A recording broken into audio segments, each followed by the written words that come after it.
7 de la mañana con 39 minutos, 7 con 39 minutos, en Punto Noticias de Radio Pichincha, en su primera emisión. Saludamos con la legisladora de la Izquierda Democrática, Joana Moreira, que ya nos acompaña vía telemática. ¿Cómo está, asambleísta Moreira? Buenos días, bienvenida. Les saludamos a Alexis Moncayo, quien le habla, Licenia Espinel. Finalmente, la moción para la destitución del presidente de la República no pasó, pero tuvo una importante votación y ha dejado, sin duda, en algunos sectores políticos desconcierto por parte de quienes integran los partidos de izquierda, que incluso hablaban de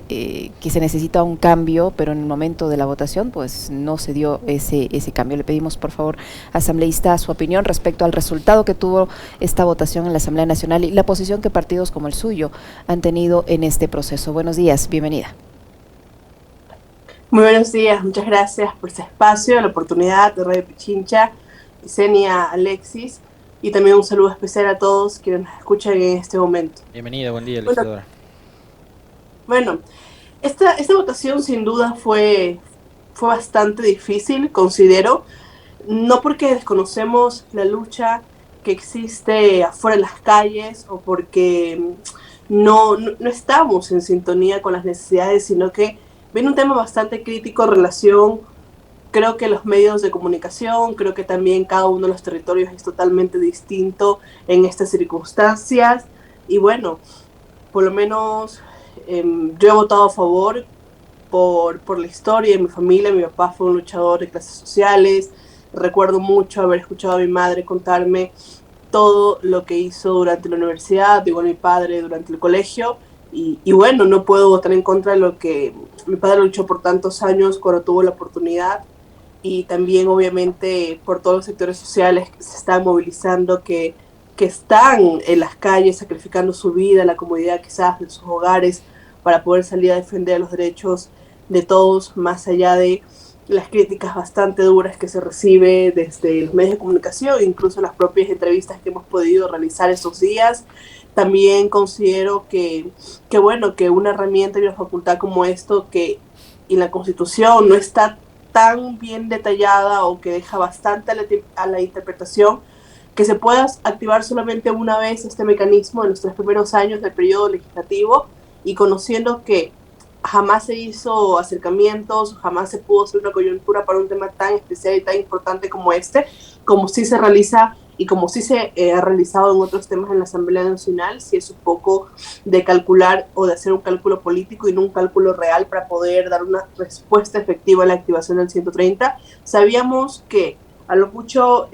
las votaciones últimas que se ha tenido desde el tema de Guadalupe Llori hacia una votación que se ha mantenido en 80, 81, 83, y que era muy complicado poder lograr una mayoría calificada,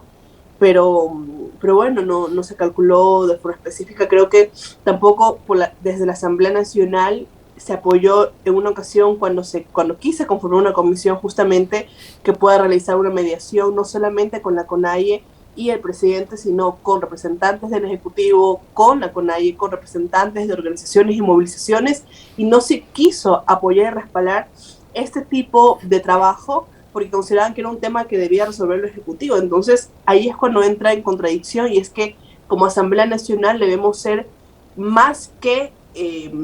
en la activación del 130, sino poder realizar una presión importante y un trabajo desde la Asamblea Nacional que puede incluso orillar a otras bancadas, otras fuerzas políticas a sumarse a esta causa. Y considero, bueno, que al final, como siempre lo dije, los votos no iban a haber, no iban a existir, y que incluso deberíamos dejar cerrado abierto el debate para tener la posibilidad de reinstalarnos en días posteriores y, por ejemplo, no permitir que el gobierno tenga camino libre como lo ha hecho el día de hoy. Se agota el tema del 130, ellos tienen la seguridad, porque incluso lo han difundido por redes sociales, de que no se puede volver a activar, y lo que hacen es otro estado de excepción, y lo que hacen represión a la ciudadanía y los movimientos que están en las calles, los colectivos que están en la calle, se sienten bastante abandonados por parte de la Asamblea, y obviamente en este conflicto interno en aceptar quizás un acuerdo medias con el gobierno o el de seguir en resistencia, buscando incluso ya simplemente estar en las calles y ejercer lo más que se pueda para ver si de esa forma pueden, de parte del gobierno, tener un acuerdo o no. ¿Cómo está, legisladora? Qué gusto, muy buenos días. Ya le vamos a preguntar sobre el alcance del 130, porque ayer les leía a algunos constitucionalistas decir que es falso eso de que no se puede volver a intentar cuando no se ha concretado, digamos, la destitución, que sí podría volver a hacerlo la Asamblea, pero digamos, para eso tendrá que pasar un tiempo, la coyuntura obviamente nos obliga a atender a la velocidad a la que vamos, ¿no? Hoy estamos convocados nuevamente a un nuevo intento de diálogo. ¿Qué expectativas tiene usted con respecto de la intervención y la mediación que haga nuevamente la Iglesia Católica, pedido por la CONAIE, por su presidente Leonidas Issa, y la intención que deba haber, ¿no?, de parte del gobierno, como también de parte de quienes están liderando la movilización, para que finalmente se busque una solución y una resolución a este conflicto y podamos los ecuatorianos tratar de retomar la normalidad? ¿Qué expectativas tiene usted con respecto a este nuevo encuentro que se ha anunciado para hoy?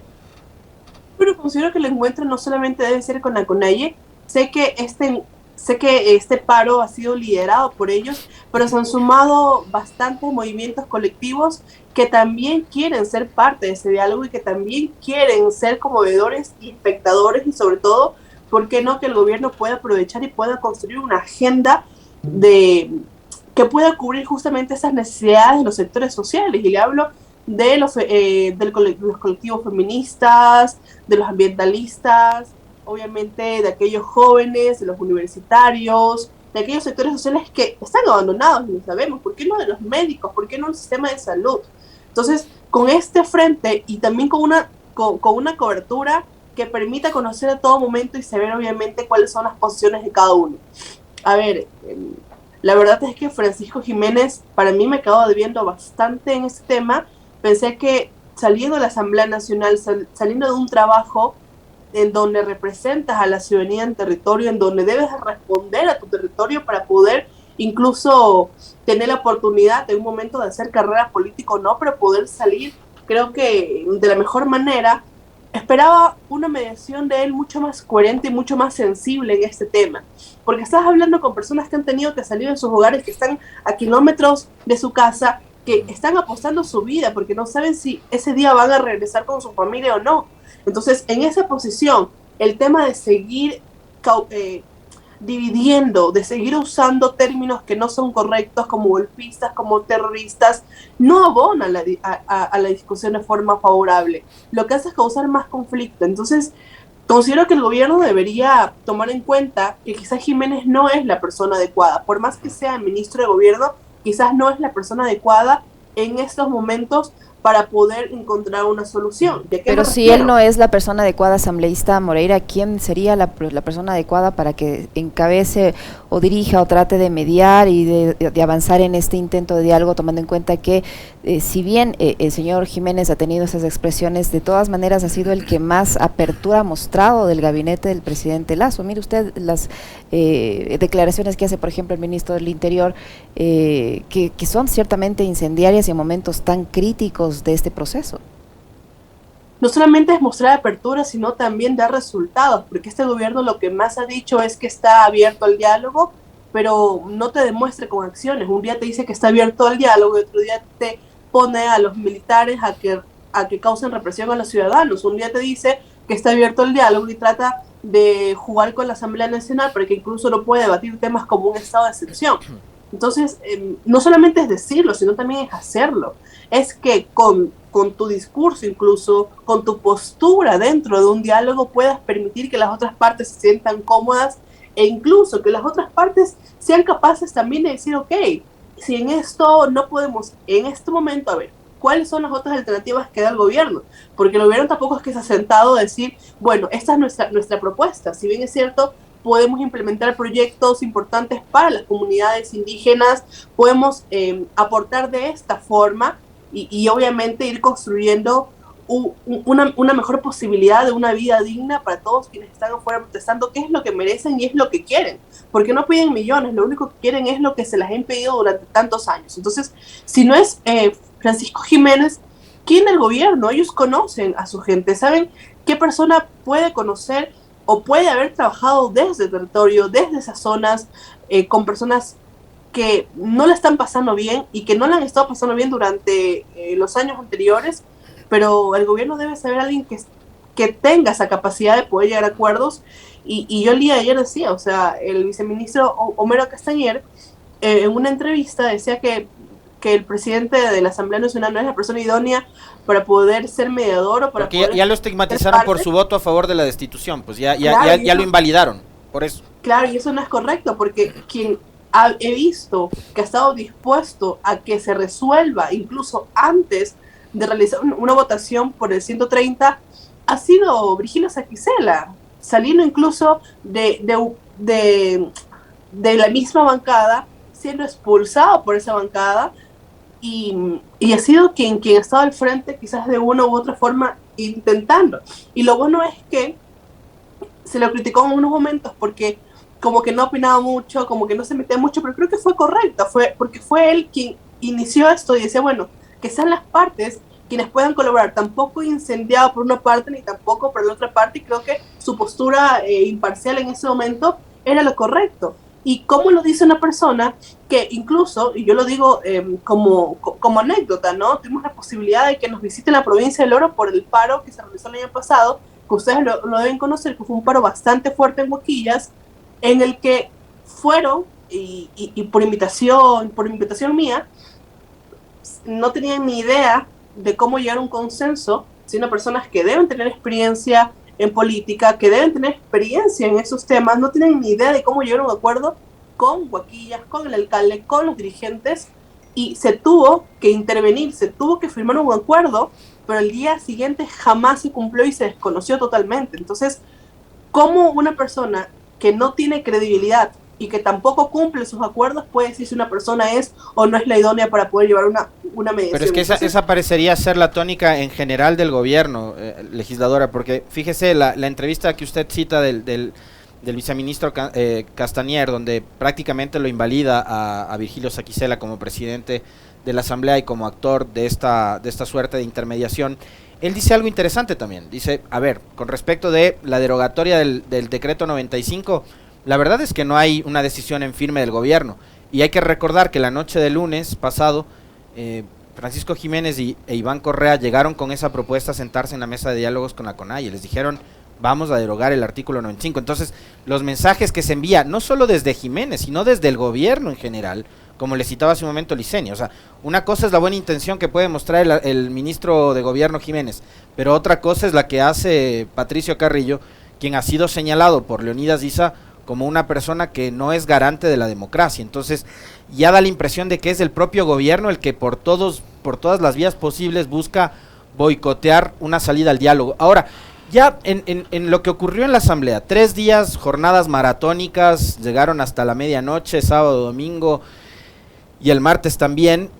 y ahí me sorprendió algo. En marzo, yo ayer recordaba en el comentario, legisladora, Guillermo Lasso, una vez que fue infructuosa la intención de aprobar en la asamblea una de sus leyes económicas urgentes, arremete contra la izquierda democrática, arremete contra Hervas, a quien los llama evasor,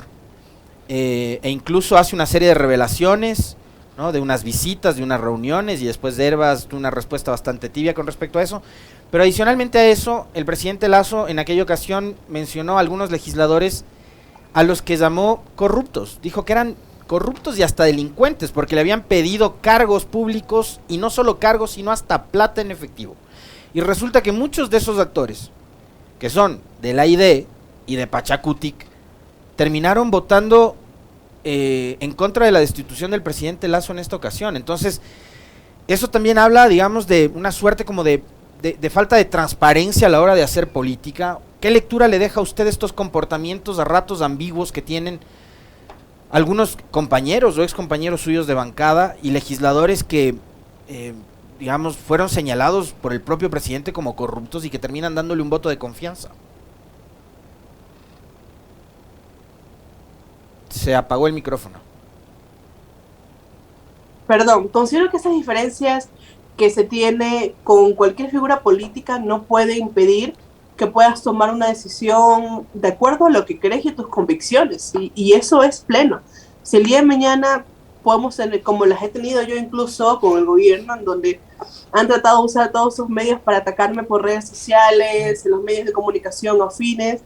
va a depender de la actitud que tengan ellos, pero no de la actitud que tenga yo. Si el día de mañana presenta el gobierno una propuesta que sea beneficiosa para el país, tengo que respaldarla porque mi voto no solamente representa lo que yo siento, sino lo que sienten los ecuatorianos y lo que merecen los ecuatorianos, en una posición totalmente personal. No podría hablar por los demás compañeros, por los que incluso han sido denunciados, y qué bueno, que si me tocara a mí, el gobierno tendría que mostrar al día siguiente lo que ha pasado y si es cierto o si es mentira, porque no podemos quedarnos tampoco con una etiqueta de que el presidente de la República, conociendo que es el presidente de la República y que es la máxima autoridad de este país, tenga que de forma muy ligera llamar ladrón o llamar corrupto a una persona y no tener ni siquiera la dureza de presentar pruebas y de que en la fiscalía se pueda demostrar lo mismo. La verdad no he seguido el proceso, no sé cómo será el proceso en la fiscalía, si es que avanza o si se ha quedado estancado, se quedó en la congeladora, y creo que eso al final del día nos dará una respuesta, ¿no? De igual manera, lo que dijo sobre Javier Herbas, él va a tener que defenderse, pero creo que es importante saber cómo avanzan esos procesos para saber si ha existido un acuerdo que les obliga a ellos a seguir votando de esa forma, con tal de que esos procesos se queden congelados. Ese puede ser un motivo, puede ser que los procesos avancen, pero al final del día sí creo que ya no necesitamos como asamblea ni como país esa forma de estarnos odiando o de estar en confrontación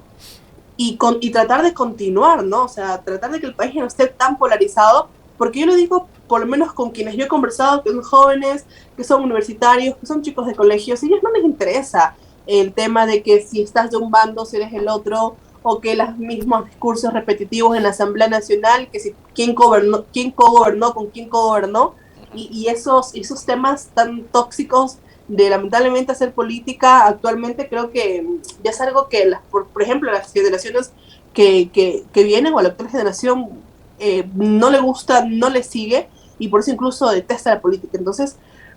la actitud del presidente debe totalmente cambiarla si existen diálogos y si obviamente los mismos desprenden actos de corrupción, denunciarlos de la misma manera, pero terminar de probarlos, ¿no? Porque ¿de qué sirve que yo lance denuncias al aire y que al final jamás las concrete, o que esas mismas personas sigan necesitando su voto? Porque al final, capaz que ahora sí le gusta o le parece si votan a favor de él, y tampoco la política debe ser de esa forma, ¿no? De quienes sí votan conmigo y si votan conmigo no me interesa, o perdono que en un pasado me hayan pedido algo, y quienes están en contra mío, quienes votan en contra mío, los ponga como una posición radical y que sean o terroristas o que sean narcotraficantes, porque eso también ha sido el mensaje que el gobierno se ha querido sembrar, que los demás son golpistas o que los demás están financiados por el narcotráfico y que los demás son los demócratas, los demás son los salvadores de la patria. Y creo que esos discursos de división jamás van a estar bien en ningún momento en la historia de este país. Asambleísta Moreira, durante la votación, la legisladora Andrade decía que ella había votado de una forma y que el resultado fue otro. Después, me parece que el legislador Bacigalupo incluso sacó un cartel diciendo que él vota que no, cuando habían votado inicialmente que sí. El titular de la Asamblea pidió un informe informático del caso. ¿Ya tienen ese informe? ¿Qué fue lo que ocurrió allí? ¿Es verdad que hubo esta supuesta manipulación o no? Bueno, eso lo va a tener que determinar la Asamblea Nacional, porque lo que sí sé es que ellos tienen, y ellos pueden ver, por ejemplo, desde qué dispositivo te conectas, de qué lugar del país te conectas, incluso si estás fuera del país, si en ese momento existieron dos dispositivos conectados al mismo tiempo, todo eso lo van a tener que determinar con informes. Lo que sí es, y tengo que decirlo, muchos le dan la contraseña a asesores, a partes del equipo de los despachos para poder ayudar con el tema de poder votar en algunos momentos, y también que sí te puedes conectar, por ejemplo, de distintos dispositivos en la misma sesión. O sea, por ejemplo, yo puedo estar conectada desde mi dispositivo, y si alguien tiene acceso a mi contraseña, podría estar conectada desde otra computadora y manejar el sistema al mismo tiempo. Entonces, hay que ver qué ha ocurrido en este contexto. Y si, bueno, de hecho el video de Bacigalupo es el único que se ha difundido, y no recuerdo si en la primera ocasión la asambleísta Vilma Andrade dijo que la habían votado. Creo que dijo que había existido un error en la votación. La verdad no recuerdo muy bien cuál fue el concepto de ella, pero para mí, sí, incluso en la segunda votación hubo bastantes errores por parte de asambleístas. ¿Por qué? porque el proceso de la reconciliación es distinto que el de la rectificación. En la rectificación, si el presidente da paso, la votación que hace ya es una votación directa de cómo votaría, es como un borrón y cuenta nueva. La reconciliación, en cambio, es totalmente distinta, porque hay que votar para poder dar paso a la reconciliación y luego votar como quisiera decir que pase. Entonces, yo creo que en la segunda votación hubo bastantes errores, hubo confusión, por decirlo de esa forma, porque quienes votan primero son justamente ellos, son Marlon Cadena, son Vilma Andrade, y luego comienza, y llama la atención, ¿no? Porque obviamente llama la atención de que Vilma Andrade pueda votar a favor o decir que en contra de este gobierno, e incluso te causa alertas, ¿no? Porque tú ves a Vilma votando a favor y entonces dices, no, pues si Vilma está votando a favor, ¿qué está ocurriendo ahora? Y te causó mucha preocupación, incluso muchos compañeros en ese momento eran como confundidos de cuál era la votación que se estaba haciendo justamente por la votación liderada por ella, ¿no? Pero yo creo que esto va a tener que resolverse de alguna forma, va a tener que quedar claro si de verdad o qué ocurrió en ese momento, ¿no? Con las votaciones que se estaban dando y quiénes están originando, porque es demasiado extraño, la verdad. A mí me parece confuso que en una votación como esta se esté dando un tema de que existe, y ya se está diciendo la otra parte, ¿no? Que esto ya viene orquestado por la otra parte, que era quien impulsaba este proceso del 130, y creo que esas cosas tampoco se pueden decir tan a la ligera. Asambleísta. Es otra votación que queda en el aire, espero que no quede en el aire. Asambleísta, después de esa votación, hubo sectores allegados al gobierno que interpretaron lo sucedido en la asamblea como un triunfo. Le pregunto, desde su perspectiva, ¿cómo queda políticamente el gobierno del presidente Lasso con una asamblea en donde, al menos de momento, coyunturalmente por la votación de la noche del martes, tiene 80 voluntades en contra? O sea, 80 de 137. No me importa si no alcanzaron los 92, que es el número mágico de la mayoría calificada, no me importa. 80 de 137, ¿ya? Le dijeron al presidente que prefieren que se vaya a su casa. ¿Cómo queda políticamente Lasso como mandatario y su gobierno de cara a la asamblea y a los 3 años que todavía le faltan por cumplir al frente de la presidencia de la República? Bueno, primero que no lo considero que sea un triunfo, incluso fue una alerta bastante clara de que no está haciendo las cosas bien, de que no está haciendo las cosas de forma correcta, porque para mí, o como yo siempre voto, es en relación con la realidad de mi territorio, de mi provincia. Y en mi provincia obviamente existen dificultades, existe escasez, existe esa desatención por parte del gobierno, y eso es lo que yo tengo que reflejar con mi voto. No puedo hacer lo contrario. Entonces creo que esa también es una de lo podría ver, es que son 80 asambleístas en las que en sus territorios está mal y quizás tiene un rechazo por parte de la mayoría, y por eso justamente es lo que se ve en esa votación. Ellos se han salvado. Quienes votaron, quizás algunos, no todos, pero quienes incluso votaron en contra del 130, no es porque apoyan o respaldan este gobierno, van a seguir siendo muy críticos con la gestión de este gobierno. Su votación no es obviamente por sostener el gobierno en este momento, pero tampoco creo que en sus territorios la realidad sea distinta a la que han vivido o lo que han escuchado quizás 80 asambleístas más. Espero que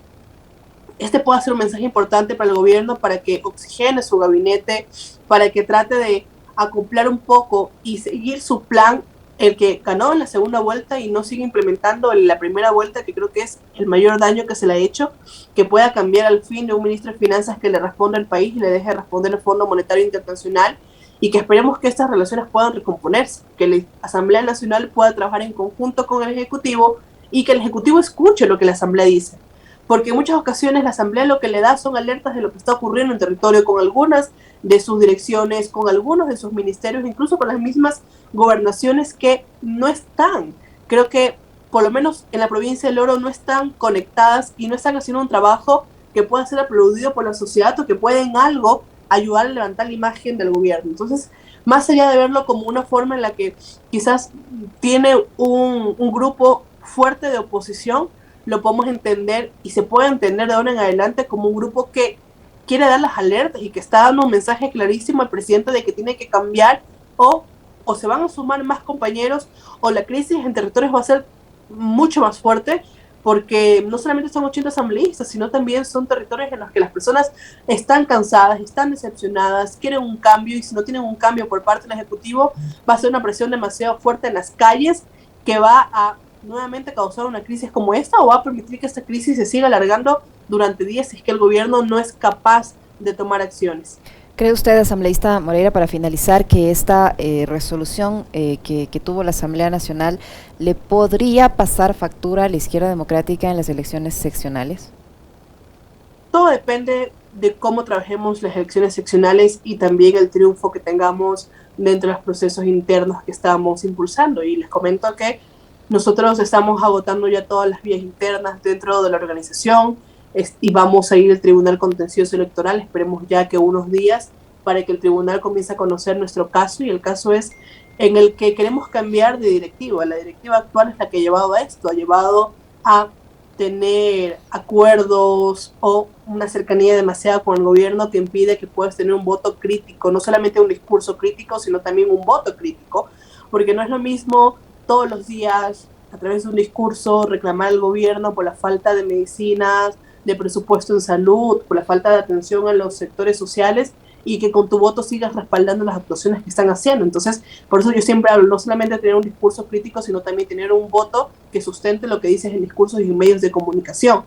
Y es lo que por lo menos nosotros hemos hecho desde esta ala que se ha desmarcado del ala gobernista de la izquierda democrática y que espera tener la presidencia de este partido para poder fortalecer una verdadera izquierda democrática, una verdadera ideología de centro-izquierda y también progresista, que es lo que los estatutos de la izquierda democrática establecen desde su refundación. La verdad, yo confío en el que es complejo, lo sé, es una tarea bastante dura, pero con la nueva dirección de la izquierda democrática, nosotros al frente, tomando esa posición desde la Asamblea Nacional, podamos levantar este partido, la izquierda democrática, un proyecto 2025, en el 2023, lo que nos corresponde es escoger excelentes cuadros, porque las seccionales sí son por cuadros, más que un partido político, es por cuadros que puedas llevarlos a ser candidatos en las alcaldías, en las prefecturas, en las concejalías, y que estos mismos puedan tener un respaldo por parte de la sociedad y puedan tener credibilidad por parte de la sociedad. Y ese proceso lo estamos haciendo, estamos también terminando el tema de que se pueda o no se pueda hacer alianzas con este partido, y esperemos también que los temas legales puedan resolverse a tiempo para poder participar en estas seccionales también, que es un tema bastante complejo que lo tenemos en estos días. Esperemos que todo salga bien y que nuestro sueño de que la izquierda democrática vuelva a ser ese partido de masa se pueda consolidar con las personas correctas al frente, y las que en el camino nos han demostrado que no están en la línea de izquierda podamos hacer acciones o que recompongan su línea, o de que tengan que salir de este partido para que no le hagan más daño. Muchísimas gracias, asambleísta Moreira, por su tiempo y por haber participado en este diálogo. Muy amable. Gracias a ustedes. Que tengan un buen día. Lo propio, muchas gracias. La asambleísta Johanna Moreira, de la izquierda democrática, que ha estado con nosotros, 8:07. Una pausa rapidísima y regresamos para conversar con el parlamentario andino Virgilio Hernández.